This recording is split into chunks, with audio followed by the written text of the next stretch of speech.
जो राष्ट्र हित की बात करेगा, जो देश हित की बात करेगा, जो धर्म की बात करेगा, वो इन कांग्रेसियों का विरोधी होगा। तुम दिन रात नाम उच्चारण करते हो, उन्होंने कितने बच्चे पैदा करे? एक की तो शादी नहीं और दूसरी की जिसकी हुई है उसके भी हम दो हमारे दो वाला टाइटल चल रहा है। जो शब्द ये आरएसएस के लिए यूज कर रहे हैं ना, वो फौज हमें कल नजर आ गई जब इन्हीं की फौज के एक सिपाही ने मोदी जी की माता जी के ऊपर गलत टिप्पणी करी। राहुल गांधी के ऊपर तो खुद का आरोप लगा था, आपको याद होगा। इनके कई नेताओं के ऊपर आरोप लग चुका है और इनका वो कन्हैया कुमार तो जेएनयू में तो भारत टुकड़े टुकड़े के नारे लगाता पकड़ा गया था। मुजफ्फरनगर दंगे हुए, मुसलमानों को मुआवजा दिया गया, हिंदुओं को मुआवजा नहीं दिया गया, सुप्रीम कोर्ट ने लताड़ा, तब जाकर के इन्होंने दिया। पहले तो अपने घर के अंदर जो रंडवा बन के बैठा है, जिसकी शादी नहीं हो रही है, उसकी शादी का सोचो, उसके बच्चे, उसका परिवार बढ़ाने की सोचो, नहीं तो गांधी परिवार का अगला वंश कौन होगा ये भी तो बता दो। तो पता है राजमाता गलत है, फिर भी जय राहुल पे लगे हुए हैं। जाके देखो, बिहारियों को गाली दे रहा था उदयनिधि स्टालिन, उसको जीप पे चढ़ा के बैठा है। नमस्कार, मैं शिवम चौबे और आप देख रहे हैं सौगंध टीवी। कांग्रेस की यूपी के अध्यक्ष अजय राय जब ये कहते हैं कि राष्ट्रीय स्वयंसेवक संघ रंडवों की फौज है तो कहीं ना कहीं बवाल छिड़ जाता है।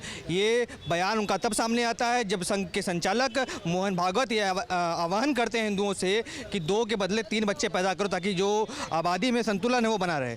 पर ये बयान किस हद तक जायज़ है? पहले बात करते हैं सर, मोहन भागवत के बयान को कैसे देखते हैं जब वो कहते हैं कि 2 नहीं 3 बच्चे पैदा करो ताकि जो आबादी है उनका संतुलन बना रहे। कितने हद तक सही? सरकार कह रही 2 करो, मोहन भागवत कह रहे 3 करो।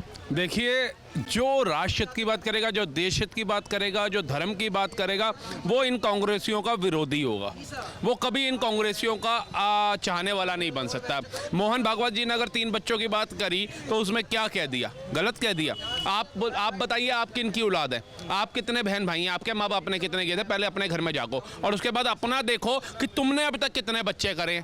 तुम्हारे गांधी परिवार जिसको तुम दिन रात नाम उच्चारण करते हो, उन्होंने कितने बच्चे पैदा करे? एक की तो शादी नहीं और दूसरी की जिसकी हुई है उसके भी हम दो हमारे दो वाला टाइटल चल रहा है। तो पहले तो कांग्रेस को बोल दो, फिर 20-20 कर लेगा।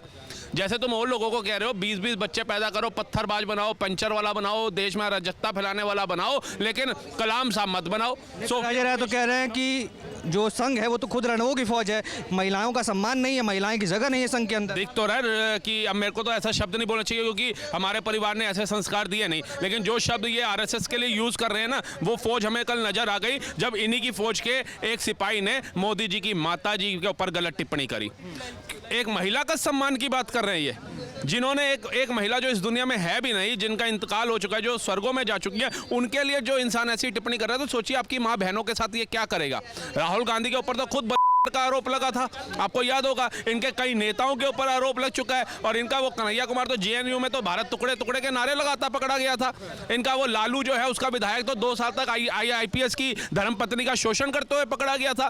तो आप किनकी बात कर रहे हो? इनका जो लालू का लड़का है, पहले लड़के ने अलग धर्म की लड़की से शादी करी, उसके बाद लड़कियों को प्रताड़ित करते में सबसे आगे इनके पार्षद और विधायक। उसके बाद इनका दूसरा लड़का जो है पूर्व प्रधानमंत्री की पोती को शोषण किया, उससे शादी करके उसका यूज करके उसको मार मार के घर से निकाला। ये महिलाओं की बात करेंगे?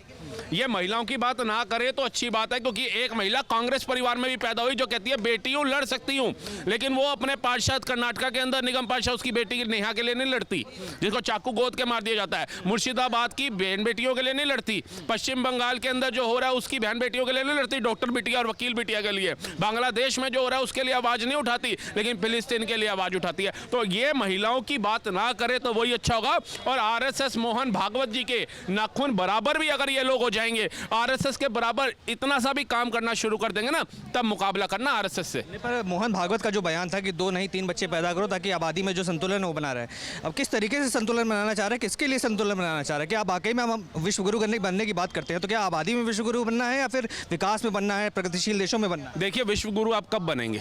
कब बनेंगे? जब आपकी क्षमता होगी, आपकी एकत्रता होगी, जब आप मेजोरिटी में ज़्यादा होगे। नहीं तो आप कश्मीर में देखिए ना, धीरे धीरे क्या हुआ, मेजोरिटी में हिंदू कम हुआ, गायब भी कर दिया। अभी आपने संभल की रिपोर्ट नहीं देखी? 15% हिंदू रह गया, 45% था, जा कहाँ गायब हो गया वो हिंदू? भाईचारा तो इतना मजबूत चल रहा है देश के अंदर। कांग्रेस ने तो एकता की मिसाल दी थी। 2014 के बाद से हिंदू मुसलमान हो रहा है, तो 2014 से पहले हिंदुओं का पलायन क्यों हो रहा था? कश्मीर तो 2014 से पहले पलायन किया गया था, अभी तो नहीं हुआ। क्यों हो गया? भाईचारा मजबूत था, कांग्रेस जो थी वो हिंदू मुसलमान नहीं करती थी।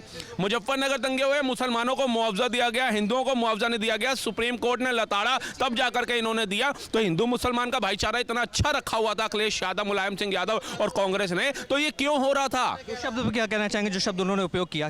देखिए, अब मैं बोलूंगा तो ये रंडवों की जो सरकार है वो दिख ही रहा है। जो अपने प्रधानमंत्री के चेहरे की शादी नहीं करा पा रहे, तो सबसे बड़ा तो वहीं पे बैठा रणवा, जिसको कोई बच्चा नहीं, बेटी नहीं दे पा रहा, देना चाहता भी नहीं है उसको। तो पहले तो अपने घर के अंदर जो रणवा बन के बैठा है, जिसकी शादी नहीं हो रही है, उसकी शादी का सोचो, उसके बच्चे, उसका परिवार बढ़ाने की सोचो। नहीं तो गांधी परिवार का अगला वंश कौन होगा ये भी तो बता दो। राहुल गांधी के बाद कौन संभालेगा साम्राज्य? बाहुबली कौन होगा? कटप्पा की हालत तो वैसे ही दिख रही है चमचों की, कि उनको पता है राजमाता गलत है, फिर भी जय राहुल पे लगे हुए हैं। जाके देखो, बिहारियों को गाली दे रहा था उदयनिधि स्टालिन, उसको जीप पे चढ़ा के बैठा है। वो प्रियंका वाड्रा जो पंजाब में करी थी, भैयों को, बिहारियों को खदेड़ के भगाएंगे यहाँ से, वो जीप पे और बाइक सवारी कर रही है। तो ये तो मोदी जी के कामों की तारीफ नहीं करेंगे। बर्फ से खेल गए कश्मीर में, जब धारा 370 हट गई। आज से पहले नाना भी प्रधानमंत्री रहा, दादी भी प्रधानमंत्री रही, बाप भी प्रधानमंत्री रहा, और 2-3 तो इनकी पार्टी से निकले जो प्रधानमंत्री रहे, लेकिन कश्मीर को वो नहीं करा पाते। तो ये खुद रंडवों की सरकार है, ये खुद ऐसे गिरे हुए लोगों की सरकार है जिन्होंने कभी देश को सफल होते देखना ही नहीं है, ना किया और ना होते देखना है। आज जापान में जाकर के देख लो, वहाँ के लोग भारतीय संस्कृति में मोदी जी को नमन कर रहे हैं, राजस्थानी गीत गा रहे हैं, भारत के श्लोक शास्त्र गा रहे हैं। और भारत के ये क्या है, विपक्ष की पार्टियां जो हिंदू को हिंसक बोलती है, सनातन को डेंगू मलेरिया बोलती है, ये उनका वो कर रहे हैं। तो इनको तो डूब के मर जाना चाहिए। मेरे को तो आज जापान के लोग अच्छे लगने लग गए, आज मुझे चाइना के लोग अच्छे लगने लग गए, आज मुझे अमेरिका के लोग अच्छे लगने लग गए, आज मुझे रशिया के लोग अच्छे लगने लग गए। लेकिन ये 26 अलायंस के जो चाटुकार चमचे घूम रहे हैं ना, इनसे तो इतनी घृणा हो गई कि इनको अपनी माँ बहन का भी सम्मान नहीं दिखता। आप देख रहे हैं सौगंध टीवी, सौगंध वतन की।